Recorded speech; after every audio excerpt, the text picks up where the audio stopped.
네, 오늘은 아브라함에 대한 말씀을 같이 배우도록 하겠습니다. 믿음으로 순종한 아브라함이라는 제목으로 함께 이 말씀을 통해서 아브라함의 믿음을 우리가 본받을 수 있었으면 좋겠습니다. 노아에 대한 말씀을 배우고, 그리고 그 후에 노아의 자녀들에 대한 말씀을 그 다음에 배우면서 아브라함에 대한 언급을 했었습니다. 아브라함이 살았던 시대에 함께 노아가 그때까지도, 아브라함 때까지도 같이 생존해 있었다라는 그러한 성경에서 연대를 계산해 보면 그렇게 되어진다라는 것을 살펴보았었는데요.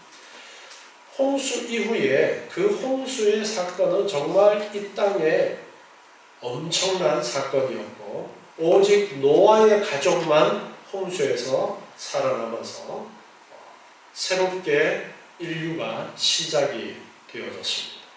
그리고 새롭게 시작된 인류는 바벨탑 사건을 통해서 전 세계로 흩어지게 되는데, 전 세계적으로 살펴보면 같은 말을 쓰는 사람들끼리 모여서 흩어지게 된 거예요. 세상 사람들이 말하는 인류의 역사가 어떻게 되어졌느냐라는 것은 다 이제 추측해 나가는 그러한 것이고, 우리는 성경을 통해서 분명하게 언어의 혼잡이 하나님께서 바벨탑 사건을 통해서 그렇게 하셨다라는 것을 봅니다. 그래서 같은 말을 쓰는 사람들끼리 온 세계에 흩어지게 되었는데, 우리나라 사람들 다 같은 말을 쓰는데, 그때부터 점점 동쪽으로 와서 이 한반도를 중심으로 정착을 하게 되었다. 성경을 중심으로 우리의 역사를 해석을 해보면 그렇게 되어집니다. 다른 지역에는 우리나라 말과 똑같은 말을 쓰는 사람들이 없어요. 그죠? 네. 저 아프리카 쪽에도 있을 것 같으면 그쪽으로 갔을 수도 있을 텐데, 다 말 통하는 사람들끼리 같이 뭉쳐서 새로운 땅을 찾아서 오다가 여기까지 왔다. 그렇게 볼 수 있습니다. 이처럼 아브라함이 살았던 시대에도 홍수에 대한 하나님의 심판에 대한 이야기를 직접적으로 경험했던 노아와, 그리고 노아의 셈, 함, 야벳 세 아들 통해서 직접 경험한 그들의 입을 통해서 홍수에 대한 이야기를 들을 수 있는 그러한 환경 가운데 있었다라는 것을 우리는 성경 속에 연대를 계산해 보면 추측을 할 수가 있습니다. 그런데 하나님께서는 성경을 기록하실 때에 우리의 구원을 위해서 꼭 필요한 그러한 내용들을 기록하셨다라는 것을 앞에서 계속 강조해 왔어요. 노아 홍수 이후에 이제 바벨탑 사건이 있고, 그 후에 등장하는 인물이 아브라함이라는 인물을 하나님께서 창세기에 말씀을 하십니다. 창세기 12장 1절부터 보면 이제 아브라함에 대한 말씀을 기록하는 가운데 보면 12장 1절에서 여호와께서 아브라함에게 이르시되, 이때는 이름이 아브라함이었어요. 나중에 이름이 아브라함이라고 하나님께서 이름을 바꾸어 주시는데, 아브라함이었어요. 이때는 아브라함에게 말씀하셨는데, 너는 너의 본토 친척 아비집을 떠나 내가 내게 지시할 땅으로 가라. 말통하는 사람들끼리 이렇게 이동을 해서 같이 모여서 살고 있는데, 하나님께서 어느 날 아브라함을 불러서 말씀하시는 거예요. 너는 너의 본토 친척 아비집을 떠나 너가 지금 살고 있는 그 삶의 터전을 떠나서 내가 내게 지시할 땅으로 가라. 어떤 땅인지도 알지 못하는 가운데 하나님께서는 아브라함에게 말씀하시는 거예요. 떠나라. 어디로? 내가 앞으로 너에게 지시할 땅. 지금 지시하는 것도 아니고 앞으로 지시할 땅을 향해서 무작정 지금 삶의 터전을 떠나라. 그렇게 말씀하고 있습니다. 그러면서 내가 너로 큰 민족을 이루고 내게 복을 주어 내 이름을 창대케 하리니 너는 복의 근원이 될 것이다. 너를 축복하는 자에게는 내가 복을 내리고 너를 저주하는 자에게는 내가 저주하리니 땅의 모든 족속이 너를 인하여 복을 얻을 것이다. 이렇게 하나님께서 축복을 약속하시면서 너는 복의 근원이 될 것이다. 그렇게 말씀하시면서 지금 삶의 터전을 떠나라. 그렇게 말씀하십니다. 삶의 터전을 떠난다라는 것. 전혀 다른 환경. 어떻게 보면은 인천에서 저기 부산으로 떠나라. 그런 개념이 아니라 우리나라에서 다른 나라로 이민을 가라 라는 그러한 하나님의 명령으로 이해를 할 수 있는 부분입니다. 같은 삶의 터전, 같은 말 통하는 그런 지역이 아니라 또 다른 어딘지도 알지 못하지만 하나님께서 말씀하실 그 땅을 향해서 떠나라. 자, 그런데 여기서 보면 너의 본토 친척 아비집이라는 부분이에요. 삶의 터전. 그것을 떠난다라는 것. 포기해야 할 것이 너무나도 많은 것입니다. 우리는 이때까지 해오던 것을 바꾸는 것이 참 쉽지가 않습니다. 그런데 하나님께서는 다 포기하고 내가 너에게 지시할 땅을 향해서 출발해라.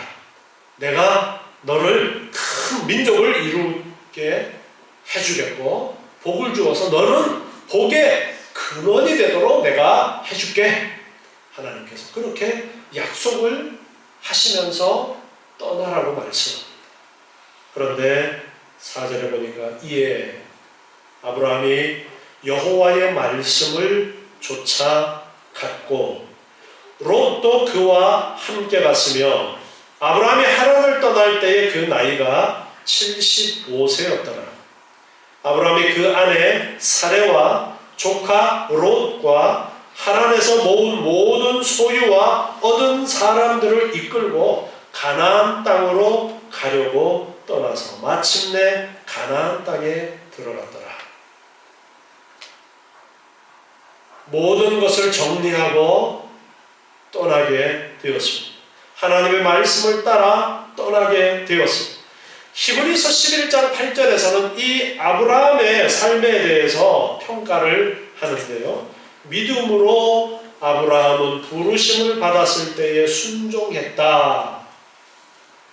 아브라함은 하나님께서 내가 너로 큰 민족을 이루도록 해줄게, 너로 복의 근원이 되도록 해줄게, 하나님께서 그렇게 말씀하시는 그 약속의 말씀을 듣고 순종했다라는 거예요. 떠나라는 그 말씀에 순종했다라는 것입니다.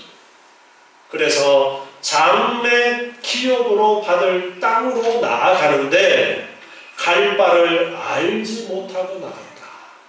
어디로 가야 하는지를 알지 못하고 나갔다라는 거예요.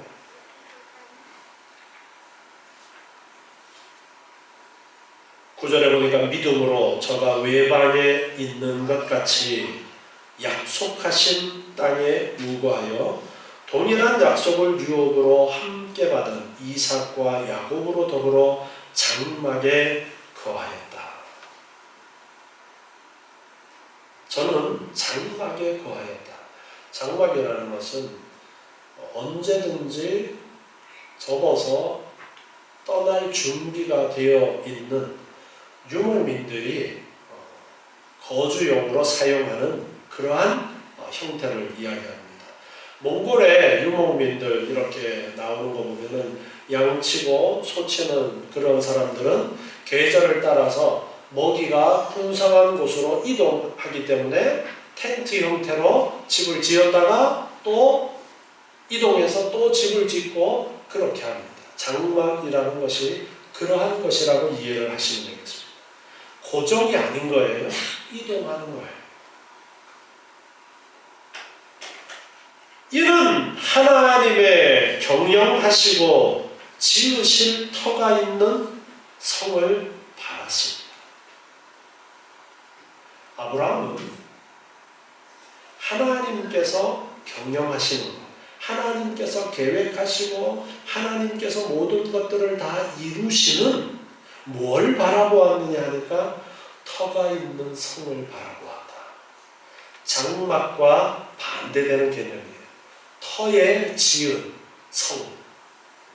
더 이상 이동하는 것이 아니라 고정해 놓은 땅에 건물을 지어 놓은 터가 있는 성을 바라보았는데 하나님의 경영하시는 그 성을 바라보았다.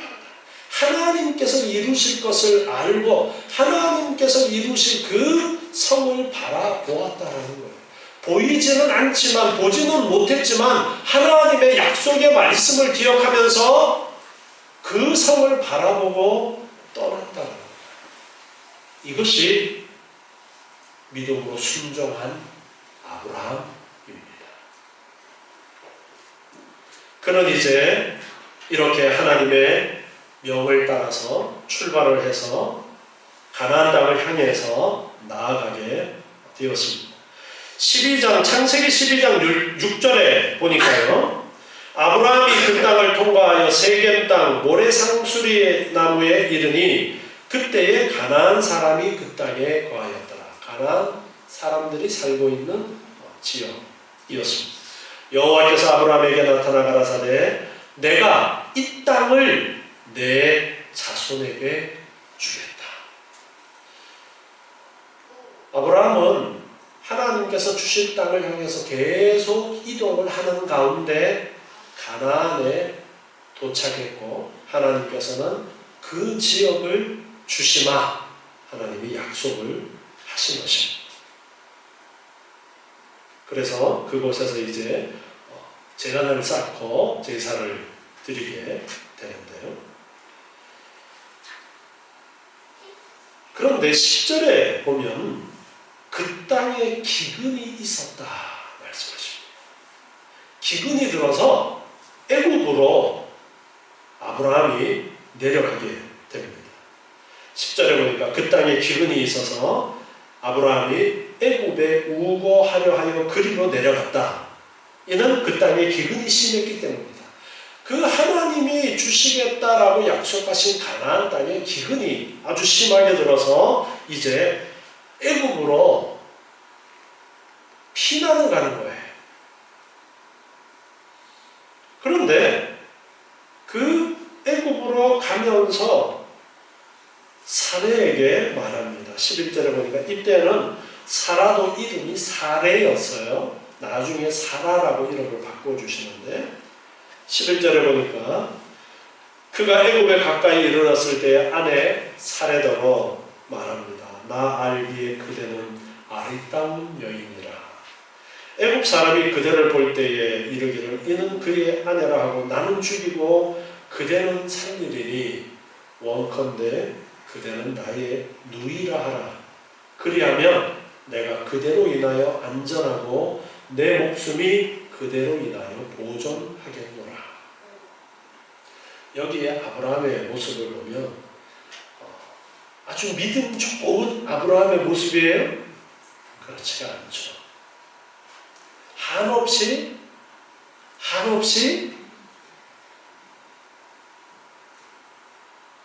부끄러운 그러한 모습을 볼 수 있습니다. 자기 목숨 살자고 아내 보고 아내라고 그러지 말고 누이라고 해라. 그렇게 이야기를 합니다. 그런데 애굽에 이르렀을 때에 14절에 보니까 애굽 사람들이 사례의 아리따움을 보았고 바로 왕의 대신들이 그를 바로 앞에서 칭찬해놨어요. 정말 너무너무 아름다운 그런 여인이 왔다. 이게 지역적으로 당시에 이 애굽이라는 나라는 지금으로 보자면 흑인 쪽이 많이 있었다라고 볼 수가 있어요. 그런데 아브라함은 셈족, 셈의 후손이기 때문에 흑인보다는 훨씬 더 얼굴이 하얘니까 엄청 특이하게 보였을 수도 있겠다라는 그런 생각을 해볼 수도 있어요. 뭐 그런 거는 그냥 생각해 볼 수 있는 부분이고 어떻든 너무 이쁘게 보여서 왕에게까지 그 소문이 들어간 거예요. 그러니까 이제 왕이 사례를 아내로 삼고자 하게 되어집니다. 16절에 보니까 이에 바로가 그를 인하여 아브라함을 후대했고 아브라함을 아주 극진히 대접합니다. 아브라함의 누이라고 그랬으니까 오빠를 아주 잘 대접하는 거예요. 아브라함이 양과 소와 노비와 암수 나귀와 약대를 얻었더라. 엄청나게 많은 선물. 왕이 그냥 아내 맞이하면서 오빠한테 엄청난 선물을 준 거야. 그런데 17절에 보니까요, 여호와께서 아브라함의 아내 사레의 연고로 바로와 그 집에 큰 재앙을 내리십니다. 사례 때문에 하나님께서 그 바로 왕의 집에 재앙을 내리셨어요. 누구 때문에? 사례 때문에. 하나님의 약속의 사람 때문에 그 애굽 왕이었던 바로 집에 큰 재앙을 내립니다. 그래서 바로가 아브라함을 불러서 말합니다. 내가 어찌하여 나를 이렇게 대접하였느냐? 내가 어찌하여 그를 내 아내라고 내게 고하지 아니하였느냐? 내가 어찌 그를 누이라 하여 나로 그를 취하여 아내를 삼게 하였느냐? 내 아내가 여기 있으니 이제 데려가라. 바로가 사람들에게 그의 일을 명합니다. 그들이 그 아내와 그 모든 소유를 보내었더라. 13장 2절에 보니까요, 아브라함에게 육축과 은금이 풍부하였더라. 자, 애굽으로 내려갔는데 아브라함은 거짓말을 해요. 자기가 살려고. 그런데 그러한 상황 가운데에서도 누가 아브라함과 함께 하셔요? 하나님이 아브라함과 함께 하시면서 아브라함의 삶은, 아브라함의 행적은 합력해서 선을 이루도록 하십니다. 속인 것 때문에 오빠인 줄 알고 왕이 엄청나게 선물을 많이 주었는데 그로 말미암아 어떤 결과가 있게 되었어요? 재산이 엄청나게 불어나게 됩니다. 이렇게 한없이 연약한 아브라함이 인간의 꾀를 내어서 애굽에 내려가서 흉년을 피하고 자기 목숨을 부지하려고 했는데 하나님께서는 그 가운데도 은혜를 내려주셔서 택한 백성인 아브라함을 합력해서 선을 이루도록 살피시는 하나님의 은혜와 사랑의 손길을 우리는 보게 됩니다. 하나님께서는 이 아브라함의 사건을 통해서 우리에게 가르쳐 주시는 거예요.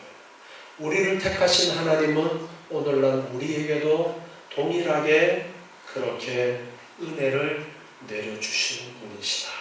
그걸 가르쳐 주시는 거예요. 그 후에 아브라함에게 또 어떤 일이 있느냐 하면 조카 롯과 같이 계속해서 다니다가 점점 이제 가솔이 커가면서 함께 있을 수가 없는 상황까지 오게 됩니다. 그래서 조카한테 이제 헤어져서 따로 살아야 되겠다라고 이제 이야기를 하면서 야, 너 땅 어디 차지할래? 너가 먼저 선택해. 그러니까 조카가 좋은 땅을 선택을 하는데 13장 창세기 13장 10절에 보니까요. 이에 롯이 눈을 들어 요단 들을 바라본즉 소알까지 온 땅에 물이 넉넉하니 여호와께서 소돔과 고모라를 멸하시기 전이었는 고로 여호와의 동산 같고 애굽 땅과 같았더라. 소돔과 고모라가 있었던 그 지역, 롯이 소돔과 고모라 지역에 있었죠. 그 지역을 선택한 거예요. 거기 보니까 너무너무 그냥 풍부하니까, 물이 풍부하니까 동물들 키우기도 좋고 농사기도 좋고 너무너무 좋은 땅. 그래서 조카 롯은 삼촌 제가 이쪽 선택할게요. 11절에 보니까 그러므로 롯이 요단 온 들을 택하고 동으로 옮기니 그들이 서로 떠난지라. 14절로 내려가서 보니까요. 롯이 아브라함을 떠난 후에 여호와께서 아브라함에게 말씀하십니다. 너는 눈을 들어 너 있는 곳에서 동서남북을 보라. 롯이 좋은 땅을 차지하고 아브라함은 그 롯이 차지한 지역을 떠나서 이제 갔는데 하나님께서 아브라함에게 말씀하십니다. 눈을 들어 동서남북을 바라보아라. 보이는 땅을 내가 너와 내 자손에게 주리니 영원히 이르리라. 너 보이는 땅 내가 다 줄게. 동서남북 다 살펴봐. 내가 이 땅을 다 너와 내 후손에게 주겠다. 내가 내 자손으로 땅에 티끌 같게 하리니 사람이 땅에 티끌을 능히 셀 수 있을진데 내 자손도 세우리라. 너는 일어나 그 땅을 종과 행으로 행하여 보라. 내가 그것을 내게 주리라. 야, 너 그 땅 이쪽으로도 걸어보고 저쪽으로도 걸어보고 한번 걸어봐. 내가 다 줄게. 그리고 너 자손들이 셀 수도 없을 만큼 많아지도록 그렇게 해줄게. 하나님께서 아브라함에게 약속을 하십니다. 이렇게 아브라함은 조카 롯과 헤어지면서 롯에게 좋은 것을 양보하고 갔는데 하나님은 그런 아브라함에게 또 다른 다시 한번 축복의 약속을 주십니다. 그래서 이 땅 다 너 보이는 거 줄게. 자손들 풍성하도록 해줄게 했어요. 그런데 창세기 14장 11절부터 말씀에 보면 소돔과 고모라 성이 있던 그 지역이 주변에 있던 왕들의 연합군에 의해서 공격을 당합니다.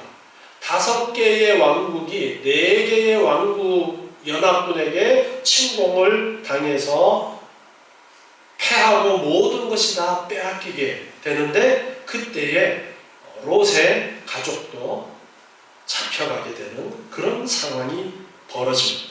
창세기 14장 11절에 보니까요. 네 왕이 소돔과 고모라의 모든 재물과 양식을 빼앗아가고 소돔에 거하는 아브라함의 조카 롯도 사로잡고 그 재물까지 노략하여 갔더라. 소돔성이 그 지역이 아주 좋은 땅이니까 주변 나라들이 쳐들어와서 롯도 잡혀갔어요. 근데 그때에 14절에 보니까 아브라함이 조카에 사로잡혔다라는 그 소식을 듣고 집에서 기른 이제 군사들 318명을 데리고서 조카 롯이 잡혀갔다라는 소문을 듣고 그들이로 쫓아가게 됩니다. 그리고 밤에 기습 공격을 하게 되는데요. 15절에 보니까 그 가신을 나누어 밤을 타서 그들을 쳐서 파하고 다메섹 좌편 호바까지 쫓아가서 모든 빼앗겼던 재물과 자기 조카 롯과 그 재물과 또 부녀와 인민을 다 찾아왔더라.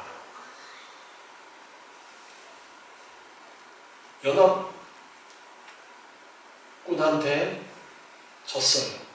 그런데 그 네 나라 연합군이 롯을 잡아갔는데 그 연합군을 아브라함 집에서 기른 군인으로 공격해서 무찔렀어요. 아브라함이 얼마나 대단한 그러한 부를 누릴 수 있는 환경이 되었는가를 엿볼 수가 있습니다. 하나님께서 또한 아브라함과 함께 하셨기에 가능한 일이지만 외적으로도 그만큼 아브라함의 부가 컸다라는 것을 우리가 추측을 해볼 수 있는 겁니다. 그래서 조카 롯을 다시 찾고 그 모든 재산도 찾게 되었습니다.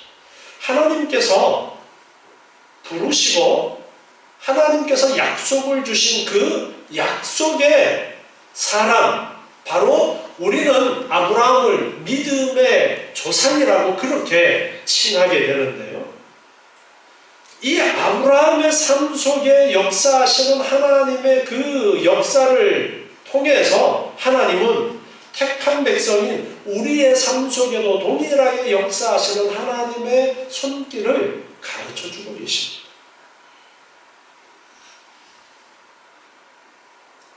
야고보서 2장 23절부터 말씀을 보면요. 야고보서 2장 23절에 이에 경에 이른 바 아브라함이 하나님을 믿으니 이것을 의로 여기셨다는 말씀이 응하였고 그는 하나님의 벗이나 칭함을 받았나니 이로보건대 사람이 행함으로 의롭다 하심을 받고 믿음으로만 아니니라. 또 이와 같이 기생 라합이 사자를 접대하여 다른 길로 나가게 할 때에 행함으로 의롭다 하심을 받은 것이 아니냐.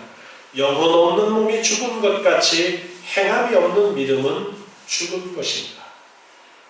우리는 오늘 믿음의 사람 아브라함을 살펴보고 있어요. 그런데 야고보서에서는 그 믿음에 대해서 이야기하면서 행함이 없는 믿음은 죽은 것이다 라고 말씀하고 있어요. 여러분이 이 예배당에 들어오실 때 이 예배당이 무너지지 않을까라는 그러한 불안한 마음이 있으면 입구에서 주저하게 되겠죠. 벽이 막 금가 있고 옆으로 기울어 있고 그러면 무너질까봐 주저가 되겠죠. 그런데 이 자리에 들어올 수 있었던 것은 이 건물은 무너지지 않아 라는 그러한 믿음이 깔려 있어서 들어오신 거예요. 그래서 진짜 믿음은 행함으로 연결되어지는 것이 당연하다라는 말씀이 야고보서의 말씀인 거예요. 거꾸로 행함이 없는 믿음은 거짓된 믿음이라는 거예요. 입구에서 주저하면서 나는 이 건물이 안 무너질 줄 믿어 그러면서 못 들어오는 거예요.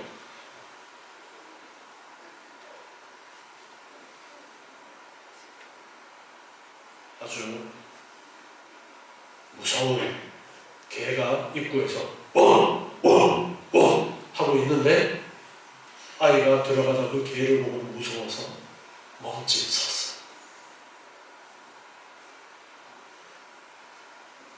주인 아저씨가 개를 잡고 괜찮아 들어와도 돼. 근데 발이 안 떨어져요. 왜 그럴까요? 혹시 저 개가 나를 물면 어떡하지라는 그러한 두려움이 아저씨가 잡고 있으니까 괜찮을 거야라는 그러한 믿음을 이겨버리는 거예요. 결국 못 들어가고 있는 것은 뭐가 없기 때문이에요? 믿음이 없기 때문에 못 들어가요. 그런데 아저씨가 잡고 있으니까 괜찮아. 믿음이 생기면 그냥 주저없이 들어갈 수가 있는 것입니다. 그래서 우리가 진짜 믿음이 있다면, 하나님을 믿는 믿음이 있다면 순종이라는 결과가 당연히 나오게 된다는 것을 말씀하고 있는 것입니다.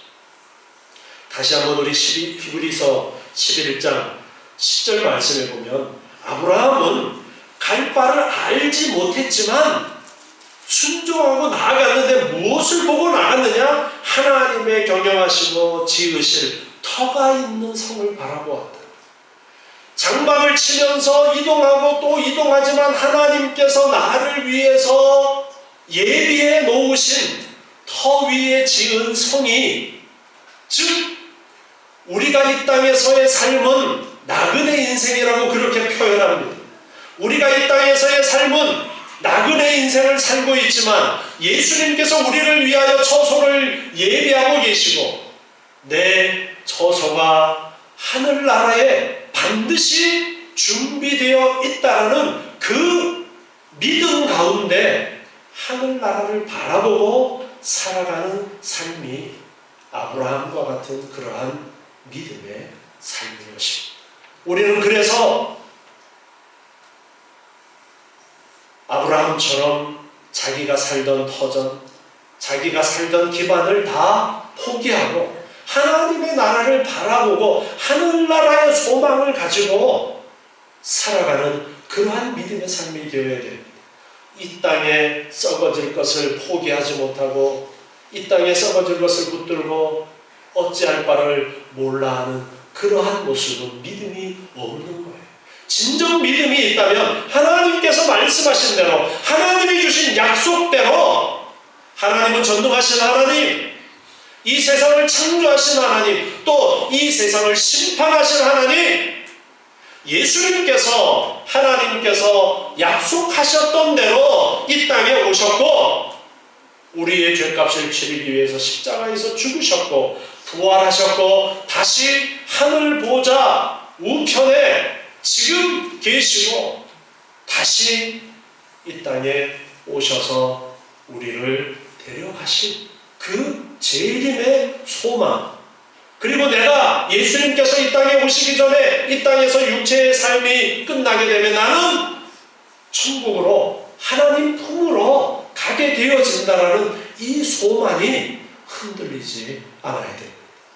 이 땅에서의 우리의 삶은 그러면 어떨까요? 아브라함이 애굽에 내려갔어요. 흉년이 들어가지고 애굽에 내려갔어요. 아니, 흉년이 들면 돼요? 하나님의 백성인데 흉년이 들면 돼요? 하나님께서는 때로는 그런 어려움이 있기도 한 거예요. 그래서 먹을 것 찾아서 애굽으로 내려가는데 비굴하게, 여보, 애굽에 가면 내 누이라고 그렇게 거짓말하자. 그런 상황인데 하나님께서는 어떻게 해주셨느냐? 흉년이 드는 어려움도 있었지만 애굽 사람들이 무서워서 아내를 누이라고 속이는 그러한 어려운 상황도 있었지만 오히려 그런 상황을 통해서 어떤 결과가 있었어요? 합력해서 선을 이루도록 하시는 하나님께서 오히려 하나님이 그를 보호하고 계시다라는 것을 그들은 체험했어요. 아, 하나님께서 바로 왕을 직접 개입하셔서 하나님이 나를 정말 사랑하시고 눈동자와 같이 아끼시는구나, 그러한 체험을 합니다. 그리고 재산이 그전보다가 훨씬 많아져서 나옵니다. 이렇게 하나님께서 합력해서 선을 이루도록 하시는 삶이 또한 이 땅에서 전적으로 하나님을 신뢰하고 순종하는 자에게 일어나는 그러한 삶의 결과이기도 한 것입니다. 때로는 우리의 삶에 어려운 일들이 있어도 하나님께서는 그런 일을 통해서 우리가 더욱더 믿음이 성장하도록, 또 우리의 삶에 하나님이 더 좋은 것들을 주시기 위한 하나의 과정으로 어려움이 있을 수도 있습니다. 그러나 하나님의 약속은 틀림없이 이루어집니다. 하나님께서 아브라함에게 주시겠다고 약속하신 그 땅은 하나님께서 말씀하셨던 그 시기에 모세를 지도자로 해서 출애굽의 백성들이 나와서 결국은 여호수아를 지도자로 해서 그 약속이 이루어짐으로써 약속한 가나안 땅을 차지하게 되었던 것입니다. 우리는 하나님의 택하심을 받은, 하나님의 부름을 받은 그러한 사람이라는 것을 믿으시기 바랍니다. 아브라함처럼 우리를 불러주셨어요. 그리고 우리에게 순종이 있기를 하나님은 기대하십니다. 믿음이 있으면 그 믿음을 따라 당연히 순종하는 순종이 있기를 기대하십니다.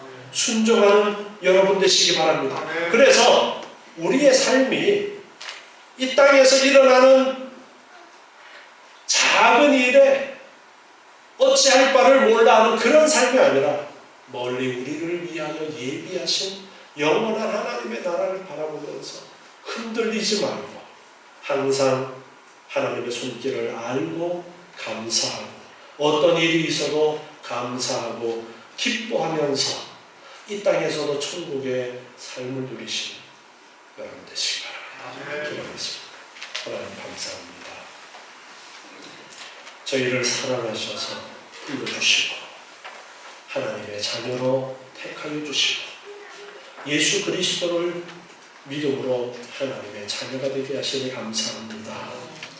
저희에게 약속의 말씀을 주시면서 영원한 하나님의 나라의 소망을 가지고 살아갈 수 있도록 이끌어 주시니 감사합니다. 이 땅에서의 삶도 늘 하나님의 사랑과 은혜를 알고 기뻐하고 즐거워하는 삶이 되게 도와주시옵고 소망 가운데 살아가는 저희의 복된 삶이 되게 하여 주시옵소서. 예수님의 이름으로 기도드리옵나이다. 아멘.